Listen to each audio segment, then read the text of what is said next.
What's the first thing you imagine when you hear the phrase British trad?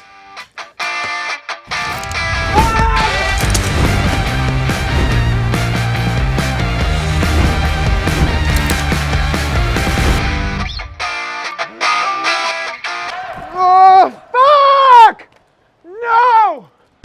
My name is Robbie Phillips. I'm a Scottish climber and I love climbing in all its forms. I'm a jack of all trades. I started indoors, quickly got hooked by sport and bouldering, then in my 20s caught the bug for adventure. Now in my 30s, adventure lies at the heart of everything I do.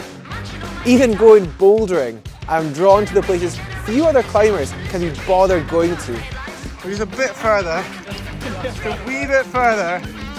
It's up here, 20 minutes, and we're there. Do you dragging us up here? I don't know, I just love making it hard for myself. That's it.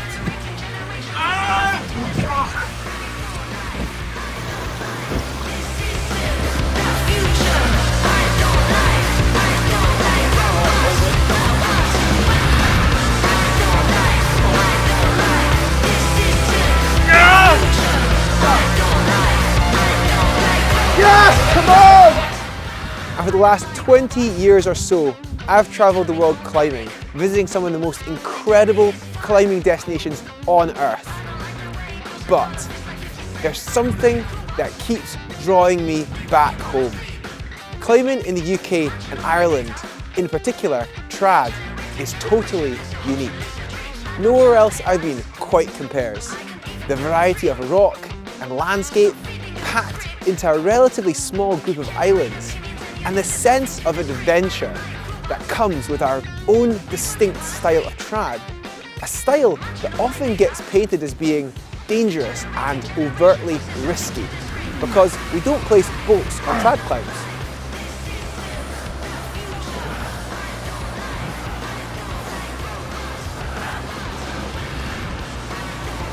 Oh, fuck it.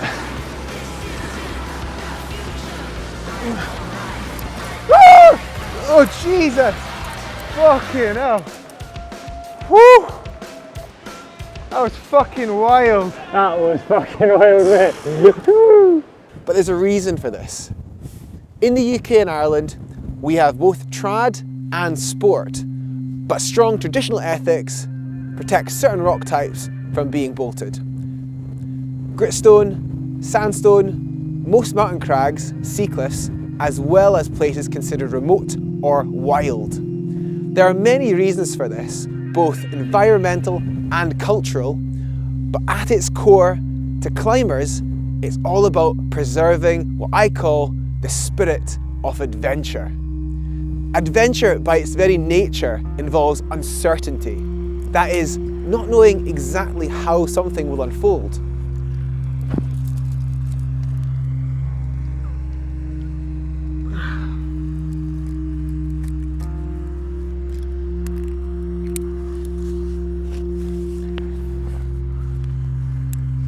I don't think that's particularly good, but it's something.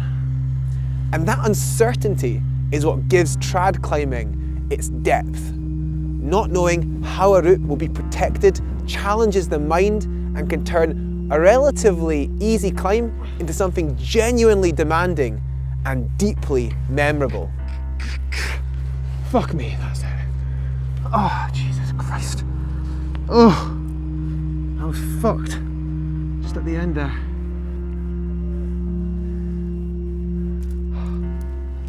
Oh. Oh. In trad, you're constantly assessing risk, making decisions, and building the experience needed to stay safe. Strength and technique help, but judgment matters far more. There are climbs in the UK that are considered absolute classic, yet see very few lead ascents. Not because they're technically too hard for climbers, but because they're very bold. Over time, that boldness has cemented their place in history. And decades on, they're still regarded as top-tier ascents. If they were bolted, they'd no doubt see countless repeats, but they'd lose much of their character, their myth, and their allure. That was exciting. For the few who do lead them, the experience is so vivid.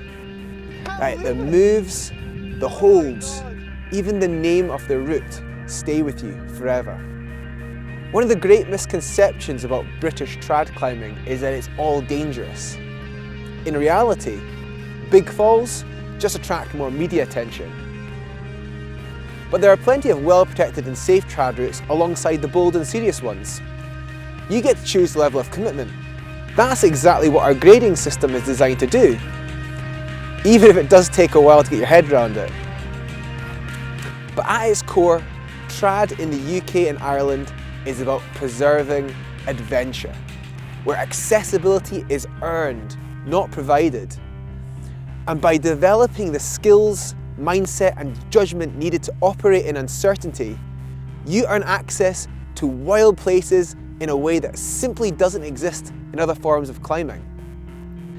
And on that note, where better to start off our journey than on one of the most celebrated climbing destinations in the British Isles, the Isle of Skye, where I have an unclimbed project, which is sure to be one of the boldest trad routes in Scotland.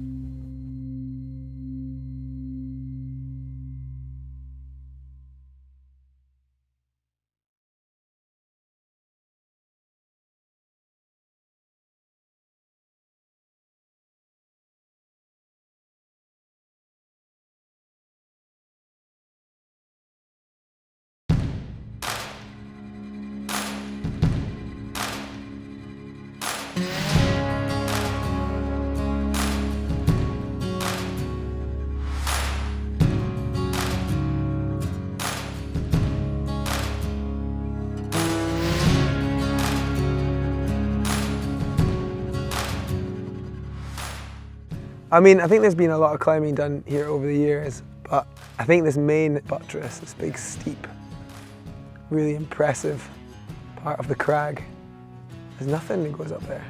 Mainly because I just think there's just no gear. Man, it's gonna be wild, it's gonna be fucking terrifying. Jesus, look at that. Look how far that away that is. Look at gear's all the way down there. Had one day absoling down trying to figure the line, a second day cleaning it, and I think a third day when I came up with James and I managed to clean it on a static. So I knew that the climbing wasn't physically at my limit, but I knew it'd be very bold and there was other things going on. So I kind of had to wait until now, like early April, and this weather window was just perfect.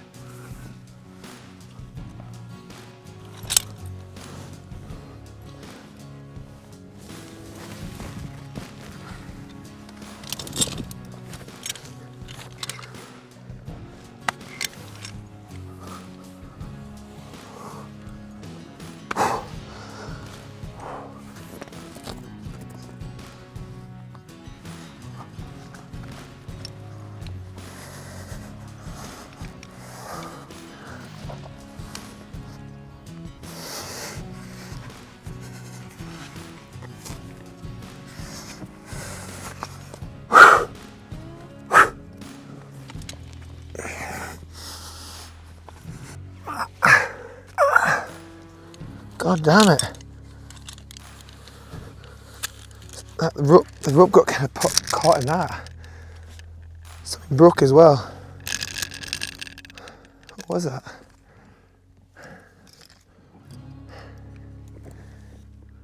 Oh, I think I've broken a big piece off that. Shit. Piece of the foot's just broken off, and that piece I like sit on. I think it might make this move a little bit harder, but it'll still be possible. That's one of the things about this climb that's really, I love, is that the movement is beautiful. It's like a well-curated dance up the rock. And it's, when you climb it well, it doesn't feel that hard. You know, it all pieces together, everything's in sync, the body positions are right. None of the holds are bad. But if you climb it wrong, if your sequence is off, it feels really impossible. To have a climb like that where you have to dance it perfectly to be doable is pretty special. That's what I love about this climb. Yeah, when I first abseiled down it, I was really surprised. Just 20 meters with nothing, no gear at all. But it's kind of perfect really, because at that middle cluster, it's perfectly situated. So, you know, if you fall off the first 10 to 15 meters, you'll probably be okay, you know? It's okay, I can do it. I just gotta do it on the lead, you know? Gotta not be thinking of anything else. Just full commitment. Yeah. Yeah. If I want it, I'll do it. That's the thing. As long as my mind is focused on what I'm supposed to be doing, I won't let go. That's it. It's hard to find someone that's that motivated for anything, really. The way that he approaches climbing is very unique. You know, it's very creative, methodical, and a lot of days, especially days like today, are in equal parts, you know, horrifying as they are inspiring, and it very much, you know, motivating in that way to see what climbers can do.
Trad climbing in Scotland, you know, it's kind of creative endeavour, sort of balance between sport and art.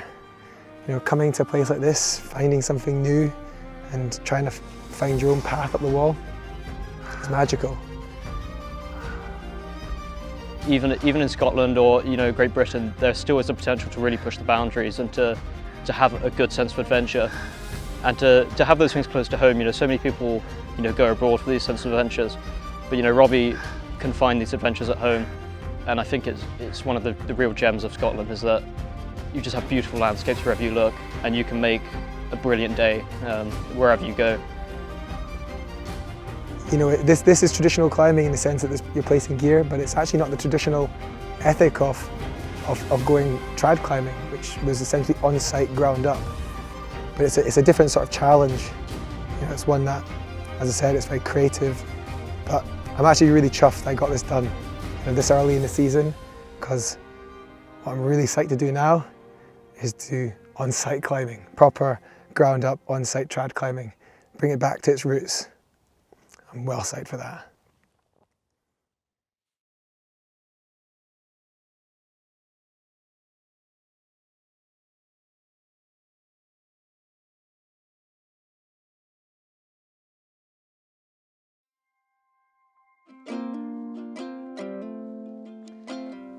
So a number of years ago, a good friend of mine, Guy Robertson, came here and put up a new climb called Lord of the Isles. It's an E7 on the sort of eastern end of the Sullivan ridgeline.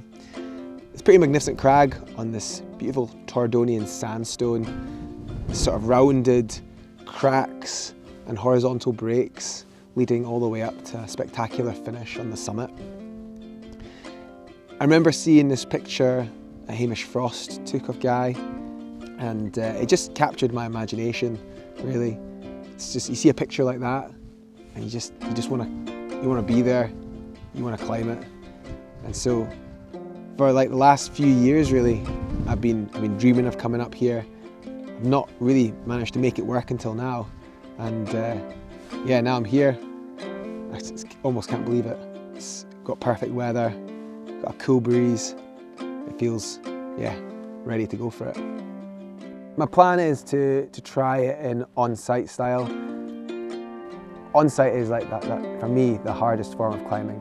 It's that questing into the unknown, uncertain of the outcome, uncertain what you're going to find. There's always a little bit of risk attached, so you've got to be a really good risk assessor. You've got to be physically and technically performing well, and ultimately it's a mental game, and that's probably the thing I find most challenging about it. How confident you feeling in catching me? Ah, fine, good.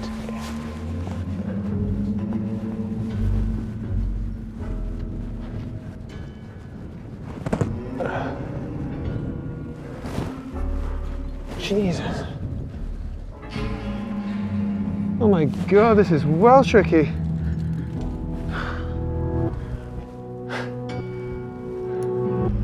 I don't see any upholds.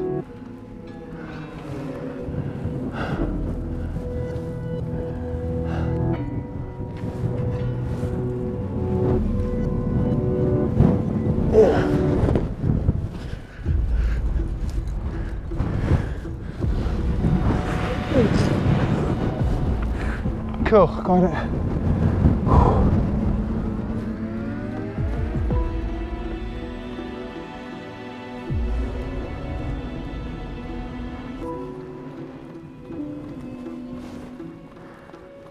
Okay, on jugs. Woo! That was a little scary.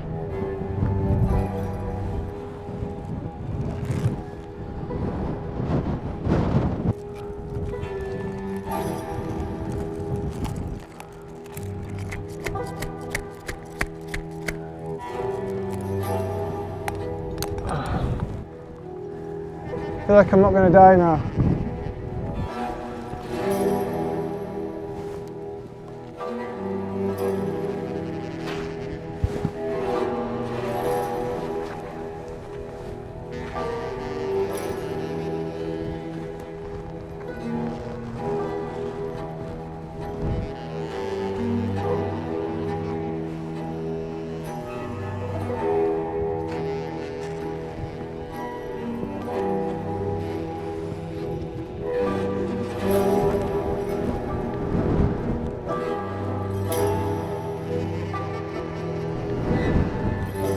This wind is fucking blowing me off.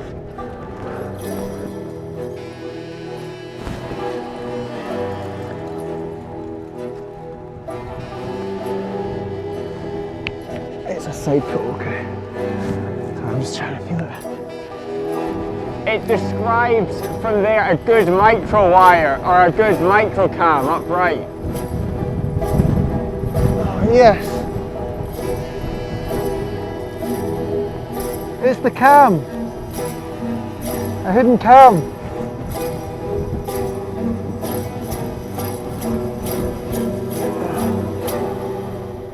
Fucking yes. Good. That makes me feel a wee bit better. Nice. Well remembered. Very good shout, man. Yeah, you're welcome. I could not remember that.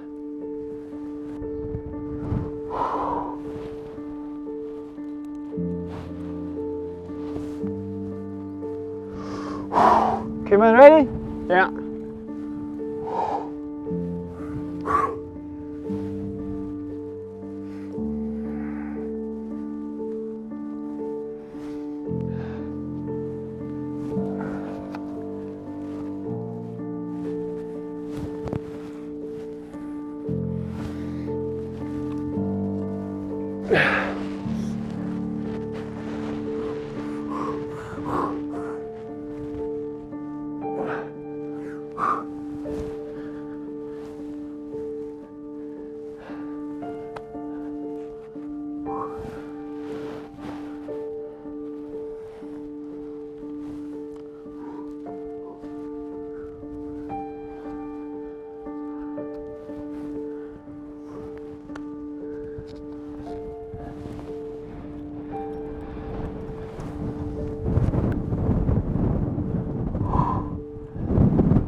Oh, Jesus, the wind.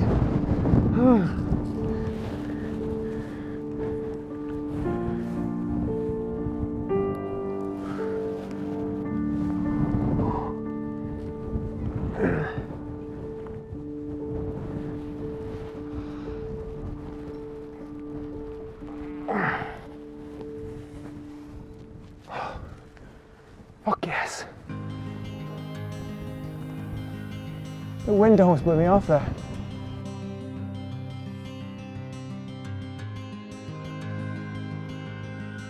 The hardest experiences, the hardest challenges I've ever had in climbing are on onsite, because you don't know what's coming, yeah? You have to dig really deep to push through. And I've never been more pumped, more tired, or more close to falling off than I have been on an onsite. When you compare that to head pointing routes that you've practiced and rehearsed, and you know every single move, sure, you might get closer to your physical limit when you've practiced and rehearsed something, but you definitely lose a huge part of the challenge of climbing, which is that unknown. And actually, the on-site climbing I'd done recently, the on-sites that have pushed me to my limit, that really tested my physical, technical and mental resolve, they have been remarkable experiences.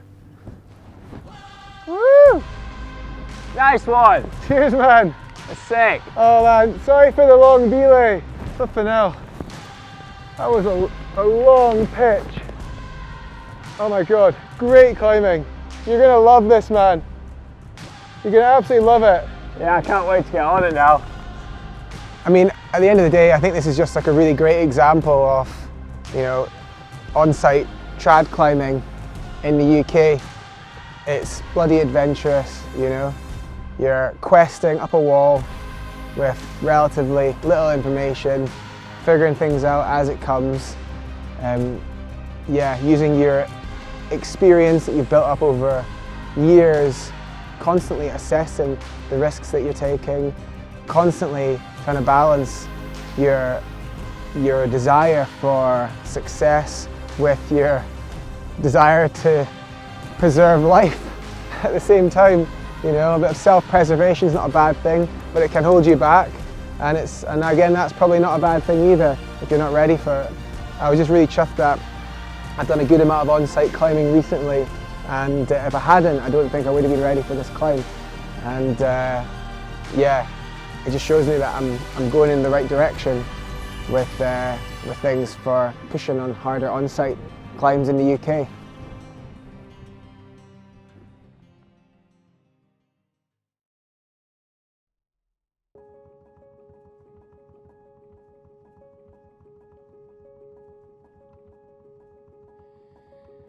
When I started making this film, I wanted to somehow explain what makes trad here so special. For there are few places I have climbed that have demanded so much of me. When I travel abroad or share my own trad climbing films, often I meet climbers who struggle to see how we can justify the risk and uncertainty that exists within trad here. And you know, honestly, without actually coming here and spending time doing it, it can be a hard one to explain. The ethics that prevented the placing of bolts on hard to protect climbs have created a style of climbing that is both engaging and deeply rewarding. But it has also fostered a culture that celebrates boldness over recklessness. Go on. Trad climbers in the UK and Ireland are exceptional risk assessors. We're not suicidal, and we don't take unnecessary risks. We just know ourselves and tend to be pretty good at managing fear. Oh, fuck. Oh. We also pride ourselves in producing climbers with a wide range of skills, who are generally very well equipped to get themselves out of trouble if they find themselves there. Something I have said for a long time, that a trad apprenticeship here in the UK and Ireland will set you up well for pretty much anything. But aside from all that, for me, trad here is special because of the variety. You can't pinpoint exactly what rock or style it is because it's so many things. It's gritstone, limestone, granite, sea cliffs, remote mountain crags, wee moorland outcrops, inner city quarries, and sometimes it's even concrete. Trad here is a community of climbers who celebrate the spirit of adventure. It's a culture shaped by a landscape, a movement that connects us with nature and wild spaces. And lastly, it's a tradition, a part of climbing heritage here in the UK and Ireland that enables vertical movement in this rugged land I call my home.